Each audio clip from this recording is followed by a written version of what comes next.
सत साहब भैया जय बंदी चुड़की लोड को नहीं और कि भैया मैंने एक दिन सपने में देखा कि परमात्मा कहीं सात संगति में है, 2-3 भगत हैं और वहाँ पे बेड भी लगी है। तो परमात्मा जमीन में है नीचे। परमात्मा उनको कोई दूर से गोली जैसे लग रहा है, उनके लिए जैसे गोली कोई दूर से मार रहा है परमात्मा को, और परमात्मा तड़प रहे हैं।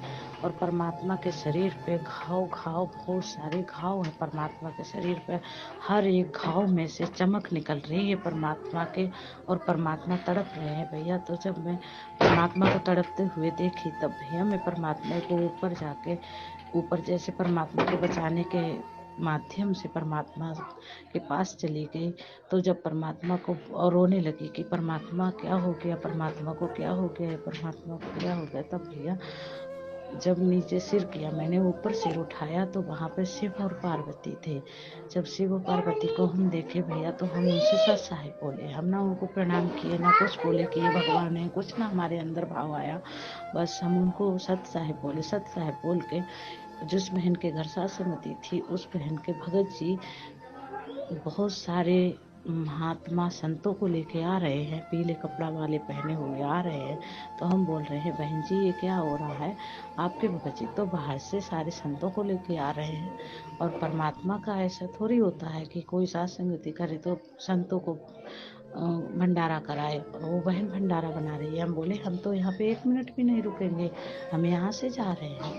आपके भगत जी तो बहुत सारे संतों को लेके आ रहे हैं, हम तो जा रहे हैं यहाँ से, हम नहीं रुकेंगे भैया। फिर इसी समय हमारी आँख खुल गई, हमारी समझ में नहीं आया भैया कि ये हम क्या देखे हैं। जय हो बंदी छोड़ की लोड कोनी और की सत साहिब भैया जी। जय बंदी छोड़ की लोड को नहीं और की सत्साई बहन जी। देखो दास कोई सपने बताने का कोई एक्सपर्ट नहीं है। ये तो देखो सौपन तो सबको आते हैं बहन जी। जिसकी जैसी श्रद्धा होती है गुरु जी के प्रति वैसे उसको सौपन आ जाते हैं। बहुत सारी आत्माओं को परमात्मा सौपन के माध्यम से हिम्मत भी देता है, क्योंकि रात्रि में जब हमें सौपन आता है परमात्मा का और सुबह जब हमारी आंखें खुलती हैं तो एक असीम आनंद की अनुभूति होती है कि आज परमात्मा ने दर्शन दिए। फिर हम थोड़ा जोर लगाते हैं सोचने के लिए कि परमात्मा ने क्या क्या कहा होगा, क्या क्या कहा था। तो जितना हमें याद आता है उसके ऊपर हम 10-15 मिनट तक हम चिंतन करते हैं। आत्मा को एक शांति मिलती है, संतोष मिलता है। तो मालिक कहते हैं ना, सौपन में बहराई कहे जय कोई कहिए राम, उसके पक्की पावड़ी मेरे तन को चाम। तो सौपन में भी हमारी भक्ति बनती है। सौपन में भी भगवान ने दर्शन दिए हैं तो भी हमारे जो है पुण्य बनते हैं बहन जी, क्योंकि परमात्मा तो शब्द स्वरूप ही हैं। उनका आप और हमारे जैसा हाड़मास का शरीर तो है नहीं। तो दास की तो जितनी बुद्धि काम करती है बहन जी, उस आधार से जैसे आपने बताया कि परमात्मा जो है सौपन में किसी सात संगति में आए थे और आपने देखा कि वहाँ पर परमात्मा के शरीर पे गोलियां गोलियां लगी हुई हैं, उनमें से चमक निकल रही है। परमात्मा जो है नीचे लेटे हुए थे। देखो बहन क्या है कि हर चीज़ का एक संकेत होता है। परमात्मा संकेत के माध्यम से ही बताएगा, खुल के नहीं बता सकता। परमात्मा काल के साथ एग्रीमेंट है, और उन संकेतों को समझने के लिए परमात्मा ने तत्व ज्ञान दिया है, हमारे को मानव जन्म दिया है, अन्य जीवों से ज्यादा हमारे को ये बुद्धि दी है। तो उसका मतलब यही हो सकता है बहन जी कि हमने ये विचार करना चाहिए। आज 30 साल हो गई परमात्मा को ज्ञान देते हुए, थोड़ा समय नहीं होता है। हर प्रकार से उन्होंने हमें समझा दिया। देखो भगवान जेल में बैठे हुए हैं आज, और अब जेल में क्यों बैठे हैं गुरुजी? गुरुजी ने ना कोई मर्डर किया, ना कोई चोरी करी। वो तो भगवान है, परमात्मा है, वो तो लोगों को सुधारने आते हैं, खुद थोड़ी अमल किया ऐसे कोई गंदे काम करते हैं भगवान। परमात्मा आप और हमारे लिए बैठे, हमारे लिए संघर्ष कर रहे हैं, हमारे लिए इतना प्रयत्न कर रहे हैं। लोगों की गालियां खा रहे हैं, गुंडा कहलवा रहे, भूंडा कहलवा रहे। अब प्रशासन क्या क्या करता होगा, क्या क्या किया होगा, आप और हम सोच सकते हैं बहन जी। क्योंकि काल तो नफरत करेगा ना इस भगवान से, और दुनिया तो काल प्रेरित है। प्रशासन, राजा, जज, ये तो सब ये तो काल प्रेरित है। तो परमात्मा जो अकल्पनीय संघर्ष और यातनाएं, पीड़ाएं हमारे लिए सहन कर रहे हैं, परमात्मा दिखा रहे हैं कि भाई ये जो तुम्हारे ऊपर जो पीड़ा आती है ना, जो तुम्हारे ऊपर जो परेशानियां आती हैं, ये परेशानियां परमात्मा अपने ऊपर लेता है बहन जी। नहीं तो हम इस काल के लोक में ये भक्ति नहीं कर सकते, हम ये मंत्र जाप कर ही नहीं सकते, एक मंत्र भी हमारे शब्द से निकल ही नहीं सकता। हम बैठ के सत्संग 5 मिनट भी नहीं सुन सकते, 5 मिनट भी। ये दुनिया देख लो बाकी, भरी पड़ी है। अगर 2 मिनट भी कोई गुरुजी का अगर सत्संग अगर सुनता हो तो 1% को छोड़ के अगर 2 मिनट भी अगर कोई गुरुजी का नाम लेना भी अगर पसंद करता हो तो फिर सत्संग सुनना तो बहुत दूर की बात है, उनका भगत बनना तो बहुत दूर की बात है। भगत बन के मर्यादा निभाना, ये मंत्र जाप करना, ये बहुत दूर की बात है। ये मंत्र तो काल ने ब्रह्मा विष्णु महेश को नहीं जपने दिए, अंदर आके उनके प्रेरणा कर दी कि ये झूठ बोलता है, तो उनको भक्ति से हटा दिया। फिर आप और हम तो ब्रह्मा विष्णु महेश के आगे है कौन से खेत की मूली जो हम भक्ति कर लेंगे यहाँ, और वो भी इस काललोक में। ये तो स्वर्ग से भी गंदी जगह है। यहाँ तो वैसे दुख परेशानियां तकलीफ है, चलो स्वर्ग में थोड़ा बहुत कोई सुख शांति तो होगी, यहाँ तो वैसे ही हम लोग अपने कर्म का जो है वो दंड भोग रहे हैं। तो परमात्मा हमें ये दिखा रहे हैं कि बच्चों तुम ये कोई सामान्य घटना है ना समझो। अगर तुम्हें ये नाम लेने के बाद में थोड़े बहुत ये सुख वगैरह हो रहे हैं, फायदे हो रहे हैं, तो इन फायदों को सुखों को देख के भक्ति मत भूल जाना, भक्ति में गफलत करना शुरू मत कर देना, कहीं तुम काल के चक्कर में ना जाना। ये तुम्हारी तकलीफ परेशानियां मैं अपने सीने पे झेल रहा हूं, तुम लोगों से भक्ति करवाने के लिए तुम्हारे पाप कर्म मैंने अपने ऊपर ले रखे हैं। परमात्मा हमें ये दिखा रहे हैं, समझा रहे हैं जेल में बैठ के कि तुम्हारे पाप कर्म भक्ति करवाने के लिए मैंने अपने ऊपर ले लिए, नहीं तो तुम भक्ति नहीं कर सकते यहाँ पे। अब तुमने इन बातों पे विचार करके अपना तन मन धन परमात्मा के चरणों में लगा देना है, समर्पित हो जाना मन कर्म वचन से। भक्ति में गफलत नहीं करनी है। सबसे पहला काम अपने गुरुजी की भक्ति को और सेवाओं को देना है। तो ये परमात्मा हमें दिखाते हैं बहन जी। मालिक पे कोई कर्म लागू नहीं है कि भगवान पे कोई वो कर्म लागू होता है और भगवान वो कर्म की जेल काट रहा है, नहीं, कर्म तो हम जीवों पे लागू होता है बहन जी। यहाँ तो जानवरों पे लागू नहीं है कर्म। देखो, आप किसी को अगर चक्कू से या गोली से मार दोगी तो आपके ऊपर मुकदमा चलेगा, आपको जेल में डाल दिया जाएगा, आपका रिमांड भी हो जाएगा। और कोई बैल अगर किसी आदमी को पीछे से अगर सींग उसके पेट में घुसा दे, उसके पीठ में घुसा दे और वो आदमी मर जाए, तो बैल के ऊपर कोई मुकदमा नहीं चलता, कोई उसके ऊपर इंक्वायरी नहीं होती, कोई उसको जो है कोर्ट में पेश नहीं करता, ना उसको जेल होती है, ना उसका रिमांड होता है। ठीक है, तो ये सारे कर्म बहन जी इंसानों पे लागू है। जब जानवर पे लागू नहीं है तो भगवान पे कहां से लागू हो जाएंगे। लेकिन भगवान फिर भी बहन जी एक आम व्यक्ति की भूमिका निभाकर काल की नजरों में, क्योंकि परमात्मा शो नहीं करता, और वरना गुरुजी कहते ना अगर उसको पता चल जाए कि ये भगवान है तो उसका भी कालजा फट जाए, कालजा। तो हमारे पाप कर्म, हमारे ऊपर आने वाली समस्याएं, दुख या तकलीफ, ये हमारे हिस्से की जेल थी बहन जी, जो परमात्मा काट रहे हैं 10 साल से। ये आप और हमारे हिस्से की जेल थी। सोचो, अगर ये परमात्मा हमें ना मिलता तो उस समय हम क्या कुकर्म कर रहे थे, हम कितने घटिया कर्म कर रहे थे। और उन कुकर्मों के चलते कोई अपनी पत्नी को मार देता, कोई वैसे लड़ाई झगड़ा कर लेता, कोई चोरी जारी कर लेता, कोई रिश्वत के मुकदमे में कहीं होता, कोई शराब पी पी के जो है मतलब हॉस्पिटल में पड़ा होता, किसी का एक्सीडेंट हो गया होता, कोई एक हाथ कट गया होता, अपने घर पे पड़ा होता। तो ये हमारे वो कर्म हैं, उन कर्मों को परमात्मा ने अपने ऊपर ले लिया और हमारे हिस्से की जेल परमात्मा काट रहे हैं हमसे भक्ति करवाने के लिए। और यदि हम वर्तमान में भक्ति नहीं करेंगे, मर्यादाओं में रह के अपने गुरुजी के प्रति समर्पित होके, तो परमात्मा इतना नाराज हो जाएगा, इतना नाराज हो जाएगा, असंख्य युग तक हम लोग मानव शरीर को तरस जाएंगे, मानव शरीर को 84 में पड़े रहेंगे, नरक में पड़े रहेंगे। गुरु मानुष कर जानते वो नरक ये अंध, ओमे दुखी संसार में फिर आ गई यम के फंदे। तो पहला संकेत तो ज्ञान आधार से ये है कि हमने भक्ति को अब वर्तमान में कितना सीरियस लेना चाहिए। जरा सा भी माइनस पॉइंट अब हमने किसी भी बात को लेकर काल को नहीं देना चाहिए। दूसरा बहन जी, फिर आपको परमात्मा ने, जब आपने परमात्मा को देखा तो फिर परमात्मा ने शिव जी और पार्वती का रूप दिखा दिया। लेकिन आपने जैसे शिव जी और पार्वती के रूप में गुरु जी को देखा तो आपने ना उनके जो है मतलब उनको पार्वती या शिव जी समझ के ना उनके कोई पैर छुए, ना कुछ और किया, आपने केवल जो है कि सत्साई बोला। तो ये भी हमारी ये परीक्षा है, ये हमारी ये परीक्षा है कि हमने जिस रूप में अपने गुरु जी को देखा है, जिस रूप में हमने भगवान को देखा है अपनी आंखों से अपने सामने, तो कौन से रूप में देखा है? संत रामपाल जी के रूप में देखा है।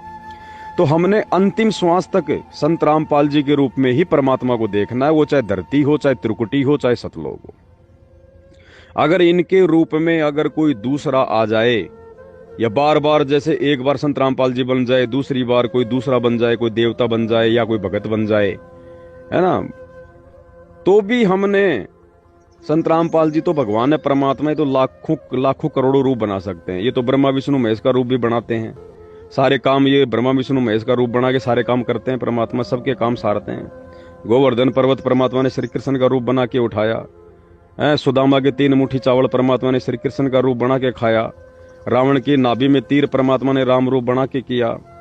भागते हुए शंकर को भस्मासुर से बचाने के लिए परमात्मा ने पार्वती का रूप बनाया है। राजा बलि की 100वीं यज्ञ खंड करने के लिए भगवान ने विष्णु का रूप बनाया। ये क्या नहीं कर सकता परमात्मा? ये तो भगत का रूप बना ले, देवताओं का रूप बना ले, ये तो समर्थ है, सभी सिद्धियों का स्वामी है। लेकिन हमारे लिए क्या आदेश है परमात्मा का वर्तमान में, इस मानव जन्म में, इस धरती पर, इस भक्ति मार्ग में, कि हमने जिस रूप में अपने गुरु जी को देखा है, जिस रूप में हमने भगवान को देखा है, जिस रूप में हमने उनसे नाम दीक्षा ली है, हमने केवल गुरु जी के उसी रूप को अपना बाप मानना है, केवल उसी रूप में आस्था रखनी है। बाकी गुरु जी अगर आपका रूप बना ले, मेरा रूप बना ले, किसी तीसरे भगत का रूप बना ले और कहे कि बेटा मेरे चरणों में धोख लगा, मैं ही हूं तेरा गुरुजी, तो भी धोख नहीं लगानी हमने कि नहीं गुरुजी ये मेरी परीक्षा है, आप अपना विधान नहीं तोड़ सकते मालिक। मेरे पति, मेरे परमात्मा, मेरे गुरुजी, मेरे भगवान आप हो, आप अपने वास्तविक रूप में आ जाओ परमात्मा। फिर आपके चरणों में तो क्या परमात्मा, मैं तो आपका खून, मैं तो मेरे खून का जो है वो टपका मैं आपके चरणों में चढ़ा दूंगी। तो ये हमारी परीक्षा है। परमात्मा किसी भी तरीके से परीक्षा लेगा बहन जी, क्योंकि काल हमें जिन जिन तौर तरीकों से हमारे को शरीर छोड़ने के बाद में ठगेगा, या यहाँ पर भी वो ठगेगा दूसरे भक्तों में प्रेरणा करके, हमने उस ठगी के तरीकों से सावधान होना है। अब भक्ति मार्ग में अपने गुरुदेव के अलावा हमने किसी में भी आस्था नहीं रखनी। चाहे कोई दाढ़ी मूंछ वाला भगवान उतर के आ जाए, चाहे गुरुजी 50 रूप बना के खड़े हो जाएं कि ये सारे रूप मेरे ही हैं, तो भी नहीं। जब हम परमात्मा के पहले वाले रूप में कोई आस्था नहीं दिखा रहे वर्तमान में, ना 650 साल पहले वाली फोटो को हमने घर से निकाल दिया जिस रूप में भगवान आए थे, हमने गरीबदास जी के फोटो को अपने घर से निकाल दिया जिस रूप में परमात्मा 300 साल पहले आए थे, ना हम और किसी रूप में परमात्मा को हम देख रहे, तो ये गलती हम कैसे कर देंगे? तो परमात्मा हमारे को दृढ़ करते हैं, मालिक हमारी हल्की हल्की जो है वो परीक्षा लेते हैं कि मेरे बच्चे अभी, क्योंकि देखो बहन जी हम लोग क्या है ना, हम लोग स्थूल रूप में तो हम समझ गए, क्योंकि साथ संगति से हम जुड़ गए, हमें पता चल गया कि दाढ़ी मूंछ वाली फोटो को हमने नहीं पूजना, केवल अपने गुरुजी को ही पूजना है। तो इस शरीर में तो हमें काल मतलब ठग नहीं पाएगा। अब आन उपासना करवा के, किसी और में आस्था करवा के, अब उसने सौपन में भाई ऐसा क्यों हुआ? क्योंकि सौपन का मतलब होता है, सौपन में हमारा स्थूल शरीर काम नहीं करता, स्थूल शरीर तो बेहोश होकर पड़ा रहता है। परमात्मा कहते हैं सौपन में आत्मा जो है मतलब कि ये अष्टकमल दल में चली जाती है, और वहां पे हमारा मतलब कि सूक्ष्म शरीर होता है। तो सूक्ष्म शरीर की परीक्षा होती है सौपन में, कि हम त्रिकुटी पर हमारे सूक्ष्म शरीर की, जब हम त्रिकुटी पे जाएंगे तो हमारे सूक्ष्म शरीर की तो परीक्षा होगी। स्थूल शरीर को तो लोग यहाँ पे जला देंगे, तो सूक्ष्म शरीर में भी तो परमात्मा हमारे को तैयार करेंगे ना कि हमारी आस्था कहाँ है। तो सौपन के माध्यम से परमात्मा इस प्रकार से हमारी परीक्षा लेते हैं। तो आपके ऊपर दया परमात्मा की कि आपकी बिल्कुल भी आस्था नहीं बनी 1% भी, और आपने खाली उनको सत्साई भी किया। तो सत्साई तो हम सबको कर सकते हैं, चाहे ब्रह्मा विष्णु महेश हो, चाहे कोई देव हो, चाहे महादेव हो, उसमें कोई दिक्कत नहीं। तीसरा, फिर आप जिस सात संगति में आप गई हुई थी, वहां पे आपने देखा कि जिनके यहाँ सात संगति थी उनके भगत जी और लोगों को बुला के ले आए जिनका सात संगति में कोई मतलब ही नहीं। क्योंकि दास तो बार बार ये कहता है कि सात संगति में केवल अपने भगत भाई बहनों को इन्वाइट करो, जिन्होंने संकल्प ले रखा है, जिन्होंने नाम ले रखा है। वो अपने रिश्तेदारों को भी ना बुलाओ सात संगति में, क्योंकि रिश्तेदार समझ नहीं पाएंगे। सात संगति का तो इतनी ऊंची लेवल का ज्ञान है, जब हमारे खुद के भगत भाई बहन नहीं समझ पा रहे 90% जो मैनेजमेंट के पीछे हैं, तो जगत वाले बेचारे क्या समझेंगे सात संगति की बातों को? ये तो देव देवताओं की समझ में नहीं आ सकती ये बातें, जो परमात्मा ने आप और हम पे जो ये दया बख्शी है। अब उनके भगत जी साधु संतों को बुला के ले आए, औरों को बुला के ले आए, यानी सात संगतियों के विरुद्ध उन्होंने वहां पे वो काम किया। क्योंकि जब जगत वाला आके बैठ जाता है तो बहन जी हम फिर अपने मन की बात नहीं कर सकते, जो बातें हमने जो है वो करनी है। मालिक कहते ना, कबीर तहाँ जाइए रह संतन की प्रीत, मन मिले और इष्ट मिले, मिले सकल रस रीत। तो सात संगति में अगर कोई ऐसा व्यक्ति आ जाता है जो हमारे विचारों से अपरिचित है, उसकी मर्यादाएं हमारी मर्यादाओं के खिलाफ हैं, तो फिर हम भाई बहन खुल के बात नहीं कर पाते। तो ये सात संगतियों के नियमों के ये विरुद्ध है।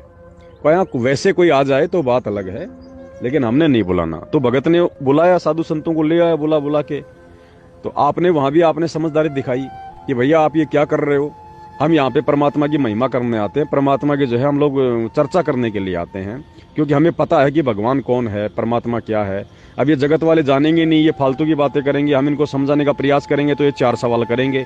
तो हम यहाँ पे कोई सवाल जवाब करने थोड़ी आए, हम तो भगवान की महिमा के लिए आए हैं, अपनी आत्मा की जो है वो तृप्ति के लिए आए हैं।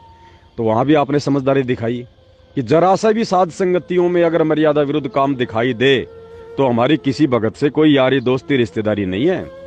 ऐसा नहीं है कि भाई वो उस भगत के घर पे साध संगति है तो बस वो तो बिल्कुल हमने तो उसकी हर बात माननी है। नहीं, अगर वो 1% भी मर्यादा विरुद्ध काम करेगा उसी समय हाथ जोड़ लो कि भैया कोई रिश्तेदारी नहीं है। और भक्ति मार्ग में तो रिश्तेदार भी हो, और रिश्तेदार भी अगर कोई उल्टा काम करेगा तो हमारा कुछ नहीं लगता भाई। तो ये भी आपने बहुत सावधानी दिखाई, क्योंकि बहन जी भक्ति मार्ग में यारी दोस्ती जोड़ना भी काल का बहुत बड़ा जाल है। क्योंकि एक बार हम किसी यारी दोस्ती रिश्तेदारी अगर जोड़ लेंगे तो फिर हम उसके दबाव में आना शुरू हो जाएंगे, हम उसकी हर बातों का समर्थन करना शुरू कर देंगे। और फिर काल क्या करेगा, परमात्मा ने क्या बताया कि तुम्हारे किसी मित्र के रूप में भी तुम्हारे को ठग लेगा काल, वहां पे तुम्हारे मित्र का रूप बना के। क्योंकि तुम्हारी आदत वही है कि वो जैसा कहेगा वैसा तुम करोगे, उसकी बात को तुम लोग मना नहीं कर सकते। तो फिर काल तो फिर वही चाल चलेगा ना। काल तो हमेशा जीव की कमजोर नस को पकड़ेगा, तो काल उस कमजोर नस को पकड़ लेगा और उस मित्र का या उस सहेली का रूप बना के और वो त्रिकुटी पे ठग लेगा। तो आपने बहुत अच्छी समझदारी दिखाई, परमात्मा की दया है, और अधिक बुद्धि मालिक दे हमें, इसके लिए हम गुरुदेव भगवान से प्रार्थना करते रहें। बहन जी, बंदी छोड़ सतगुरु रामपाल जी भगवान की जय हो।